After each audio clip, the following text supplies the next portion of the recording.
Hello, students. Let's cover Chapter 1 in Lifespan Psychology. So, a bunch of these slides are things that if you're in an in-person class, are things we go over in the first day, syllabus, stuff like that, textbook. So, I'm going to skip over these really quickly because you should have already seen them and jump into the actual content of the chapter. So, lifespan development is about development over the entire lifespan. So, this is change over time. So, development is really just a word for change. We oftentimes think of development as just growing, but it also is related to shrinking capacities as well. You can see in this, if it picks up my mouse over here, you can see these people are shrinking towards the end of their life. That is one common thing that happens to people, and it is also development. It is change over time, even though we don't usually think of the word development as something shrinking. But let's talk about that. So the lifespan development is important and useful for you to study because it is related to your entire life. So you're going to be working with people, interacting with people all throughout your life that are developing and at different points in their development. So development is lifelong. Research used to focus a lot on early childhood and adolescence. You'd find libraries full of the research papers and books written about that time of life. But today we know there's a significant amount of development or change over time, growth and decline. So not just decline, but also growth all the way throughout adulthood. So learning about adult development is really useful, especially for college students who are in different stages of adulthood to know what to expect and things like that. Development's also multidimensional, not exactly this type of multidimensional. This just gives me an excuse to put some fun pictures on the slides. Really, this is the type of multidimensional that I'm talking about. So for any individual, so this circle here is an individual, could be a child, could be an adolescent, could be an adult, and they're made of different components. So their own cognition, their own personality, their own behavior, the demands on their time, their health. Do they have a chronic health condition or not? So these are all dimensions of an individual. And all of those might be able to change at some degree at any given point of life. So development's also multi-directional. I mentioned a little earlier that the shrinking of a person is also development. So just like a tree, we see it changing over the seasons. People or aspects, components of people grow and shrink over time. So for an example, the capacity to learn language is really, really large in early childhood, but that decreases after early childhood. It's harder to learn a new language when you're in, say, high school or later on in adulthood, which is why dual immersion programs are so good because they really immerse a student, a young student whose brain is really primed for learning language. It's still possible to learn languages later on in life, especially if you already know more than one language. If you already know more than one language, it's really easy. So that's a component that can shrink more for a person who already does know more than one language. And this is also related to plasticity. Plasticity means capacity for change. So when you're thinking of something in the brain or development being plastic, it's moldable, it's movable. So like clay, or like a soft rubber, Play-Doh, something like that. So older adults can still learn to master new skills. Development is also, so with that being said, with plasticity, almost everything can change to some degree at every point in the lifespan. Not everything, but a lot of things. Some things can change more, some things can change less, some things might not change at all, but almost everything can change to some degree. Development's also multidisciplinary. So pause the video really quickly. Think about other disciplines who might care about human development. Some are sociology, anthropology, medicine, neuroscience, biology. All of these fields do look at human development. So this is a researcher who also researches heroism, just like me, Stephanie Preston, and she looks at the genetics. She looks at rats, mice, other mammals to see, are they going to act pro-socially? Will they even take risks and risk their own food or well-being for children that aren't their own litter of children? So it's really interesting research that's connected to mine, but that's not the training I have. So I can work with people who are doctors, anthropologists, neuroscientists, so that we can learn more things altogether. Another big thing in development is contextual. So context basically means setting. So there's a lot of settings that influence and a lot of systems that influence our life and our development. So the family, schools, peer groups, if you have a church, your own city, the neighborhood, all of these are different settings that influence us in certain ways. So this model here that's been up for a little bit, this individual child has all those components that are part of them. And this child has maybe a parent, maybe their parent is married. So how is their parents' marriage? How does that affect them? The child's social network, their own peers, the community around them, the society and culture at large. These are all impacting these kids. So history, culture, and place in time are also contexts. There's probably differences of kids who went through high school during COVID versus not, right? So any student who went through high school during COVID is probably having a different experience than a student who didn't go through high school during COVID. That is a context. Their development was different because of that. So another way to look at this is this modern theory of lifespan development. And so you'll see both that learner's developmental contextual model a lot of times through the class, but you'll also see Bronfenbrenner's bioecological systems theory or model. And these are essentially the same, basically the same basic theory that systems can affect people and people can affect those systems. This is just described in different ways. So the mesosystem, this one here, or sorry, microsystem, we'll start there, is those things that we interact with a lot. So family, school, peers, roommates, the people that we are impacting and affecting on a day-to-day basis or a weekly basis. This exosystem is one step removed. So we probably see our neighbors every once in a while. The mass media has some influence on us. The local politics do as well. Social services might dictate what kind of health services are available to us in our microsystem. But this exosystem we have a little bit less control over, even though they're still influencing us. And then this biggest one, macrosystem, are the attitudes and ideologies of a culture. So if you're in a multicultural household, you might have multiple cultures affecting you through your macrosystem. And so mostly we have the most impact and most direct influence from this microsystem. The mesosystem is basically connections between all these systems. So while maybe for a child, a parent's workplace would be their exosystem, it's still affecting their microsystem. Their parent might come home extra tired or extra stressed or extra happy or something like that. And so that is the mesosystem interacting, the parent's interaction with that system. So this is the same model here on the left. It's just a couple other examples. So feel free to read over those to get a good sense of what these systems are. If you're confused by this at this point, totally fine. We are going to learn a lot about these systems theories throughout the course. All right, development is also looking at not just growth, but maintenance of capacities that we currently have, as well as any regulation of any loss that we experience. So humans do experience loss, say loss of vision in this image here. So that is one thing that developmental psychologists look at as well, is how can we maintain those capacities? How can we build capacities at any time in life? If there is something we're expecting to decrease, how can we mitigate that?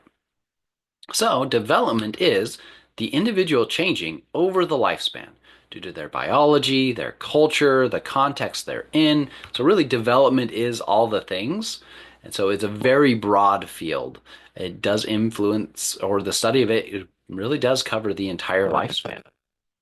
So a couple main focuses in developmental research that we'll find, and you'll see examples of throughout the textbook and examples in our classes, are health and well-being. So maybe take some time to think about some research questions that developmental psychologists might ask about health and well-being. Also, parenting is a big focus of developmental research. What parenting styles are good? How is divorce affecting children? Those kinds of things.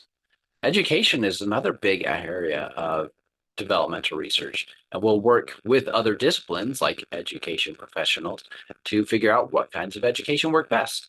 What's the best way to teach sharing? What's the best way to teach math? How can we boost students' self-efficacy? These kinds of things. There's also a big focus, especially more recently in, let's say, the last 15 years or so, on sociocultural context and diversity. So in the past, there was a lot more focus on very white middle class male samples. So very small, very not very diverse, not a lot of sociocultural context. But especially in the last 20, 15 years, we've been doing a better job of putting more funding towards researching all people around the world from different places. So with that, let's define a couple terms that'll come up many times in the course. So culture, this is the behavior, the patterns, the beliefs, and the products that a group passes on through generations. So those products can be anything from like music or stories to literal physical products you could buy. So that is culture. Ethnicity is kind of a bigger bubble. It includes cultural heritage, but it also includes things like nationality, race, religion, language. So a couple examples here are European American or Arab American. So it's a little distinct from culture. SES, as I'll usually refer to it, is socioeconomic status. So that is a person's position in society based on both their occupation, education, economic status. So you might have heard terms like working class, working poor, poverty, 1%. These are kind of getting towards socioeconomic status, but they're not exactly the same thing. As an example, I have two friends that one has been a friend since high school. Right after high school, they got into welding. They went through a bunch of training programs, and they've now been welding for many years, and they are making quite a lot of money doing it. So, as opposed to another friend that I have that recently completed their training to be a family doctor, a family physician. So the family doctor is actually making a little bit less money. Well, actually quite a bit less now in the last few years than my friend who's a welder. So the welder is making more money, but the prestige and the position of the doctor kind of puts them at a different socioeconomic status. So just money-wise, the welder is making more money, but the doctor has a little bit more prestige and with the job from people's assumptions. So SES is a kind of complicated topic to give you an idea of all the things that go into it. All right, gender is another thing that will come up quite a few times in the book and in the class. We'll have a whole section on gender identity development. So gender is the socially constructed roles, behaviors, and activities, and any kind of attributes that any given culture associates with any particular biological sex or their apparent biological sex. So gender identity itself is a person's sense of being male, female, agender, gender fluid, gender queer, transgender, all the different varieties of gender. The gender identity is how you feel that you are. And then gender expression is simply how they present. Do they conform to roles that other people expect? That kind of thing. So hopefully you can see from these specific variables we've just mentioned how all of these can be combined and studied. So how does gender expression affect or interact with socioeconomic status? How is that different in early childhood versus adolescence versus late adulthood? So all of these are variables that developmental psychologists will look at. And we'll do also studies that focus on things like social policies. What laws or policies or programs can we implement to help? There's a lot of things that we can do to reduce poverty and homelessness, make better educational interventions. So oftentimes developmental psychologists are evaluating programs, they're pilot testing new programs, they're conducting research to see, well, what works. So here's a slide with just a picture from your textbook as a couple examples of some topics. Another big area of developmental research more recently has been technology. So technology use has increased all over the lifespan. So we can ask questions about, well, how does technology or how does the media interact with culture? Should I let my 7-year-old play Minecraft? So these are questions that you can ask yourself, or a developmental psychologist might ask. Is technology beneficial in education? Is it harming education? Is it harming attention spans? These are questions developmental psychologists will look into. So another big area, especially with my courses, is human thriving. So a lot of developmental research focuses on what goes right with people, how to help people thrive, how to help them be happy and healthy and fulfilled throughout their lifespan. So that is a big focus of my classes, as well as developmental psychology overall. All right, so as we go through this class, you'll see different sections of your book kind of splitting off into a couple different topics: biological processes, cognitive processes, and socio-emotional processes. So, with all of these processes, they are all overlapping. Even though some sections of your book might focus on one of them or the other, they are overlapping all the time. So, biological processes include anything from our genes that we've inherited, our hormones, the nutrition that we're taking in, motor skills. All of these are really focused around biological processes. And cognitive processes are the thinking that we do. How do we think? How do we solve problems? What do we mean by intelligence? What is perception? And also, how do memories work? So these are things that have more of a cognitive focus.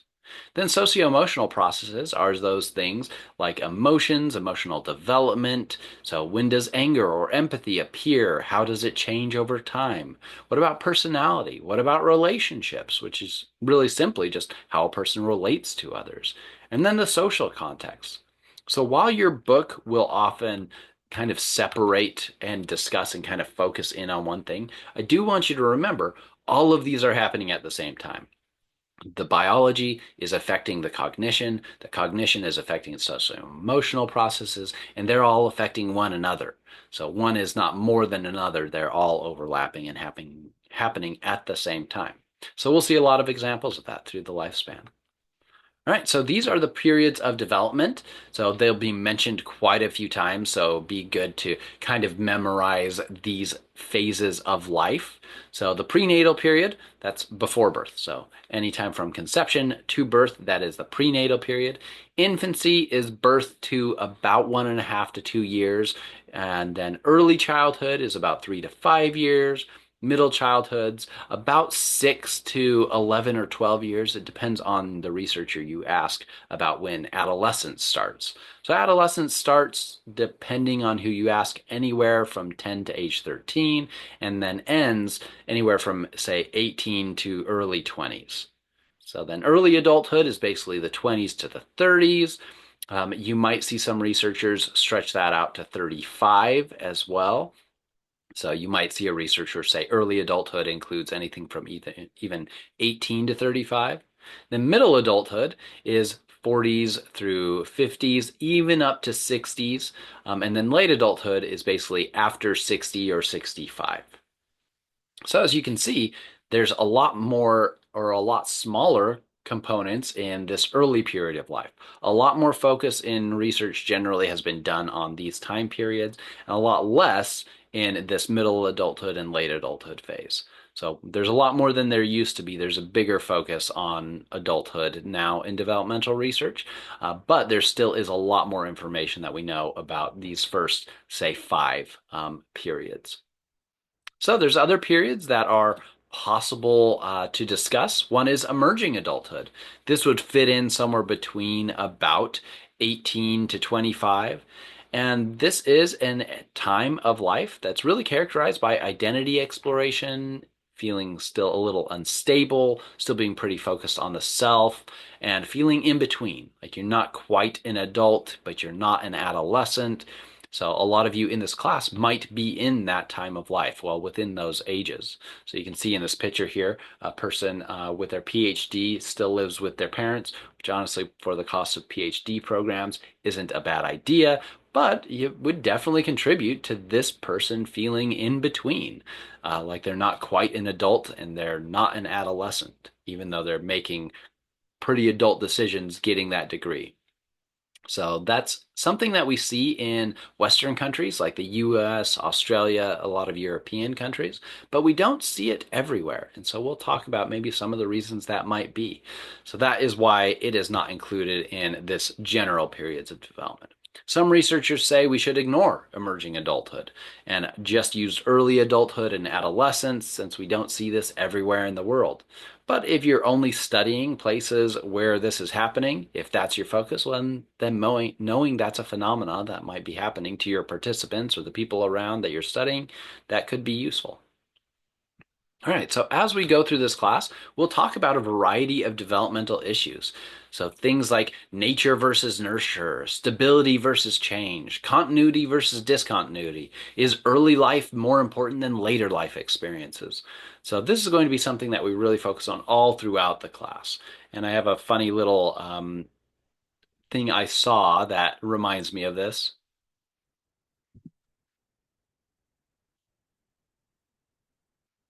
So here it's really funny that do babies grow on their own or do we need to interact with them? That really gets at nature and nurture. And obviously this is for a comment about a video game, not real life. Obviously we do need to interact with babies. There is definitely nature and nurture together, but we'll go over and talk about these. So nature is basically the idea of things being dependent on biology versus nurture is dependent on the environment, depending on your training or parenting or education, these kinds of things. Stability is the idea that personality or your temperament would be stable throughout your whole life, that you would meet someone at 20 and you'd expect them to be pretty similar at 27. Versus change is how much does the personality or temperament change, or can it change? So you might have your own assumptions about that right now. Continuity versus discontinuity. This is continuity is there kind of a constant slow growth, or discontinuity is are there little jumps in time? So do you have a sudden new ability or sudden new capacities to do things? And so we'll show some examples of all of these.